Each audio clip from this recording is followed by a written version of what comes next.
And there's no time to respond individually, but I just want to pick up one thread, which was Robert's remark about the pessimism and the kind of the sort of just the grim nature of this and how it makes us feel. Like I get it, and I share the emotional, the outrage. If you feel outrage, and if you feel despair, I feel those things in relation to these kinds of situations.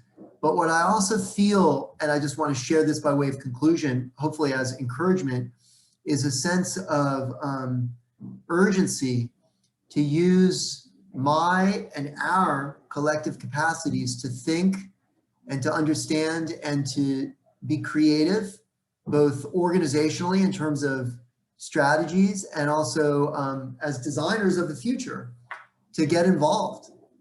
And one of the ways in which ideology and power function is by rendering invisible the pain, the suffering, the injustice, and the exploitation. That's how they operate.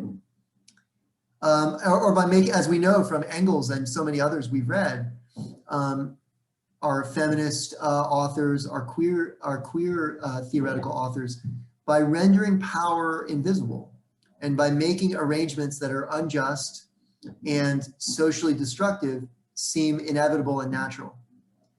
And one of the contributions and responsibilities of critical social science and critical theory more generally is to counteract those ideologies through the use of our intellectual capacities.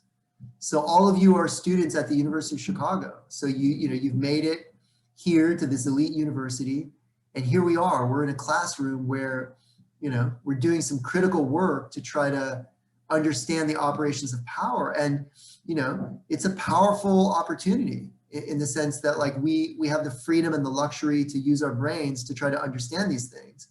And the goal is to then build upon these and obviously many other lessons that one can appropriate from a place like this to confront these challenges. Like that's, as thinkers, because all of you wouldn't be here if in some sense you were not also a thinker. Whatever else we are in our lives, we're all thinkers.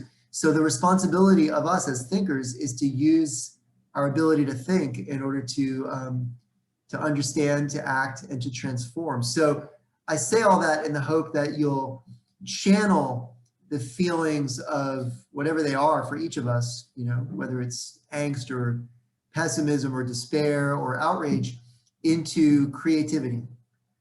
And the creativity is the basis for shaping an alternative world that, we want to build. And, that's all that we have. We have to work together to do that. So anyway, in some ways that's the point of the whole class, but it certainly comes into sharp relief on a day like today. So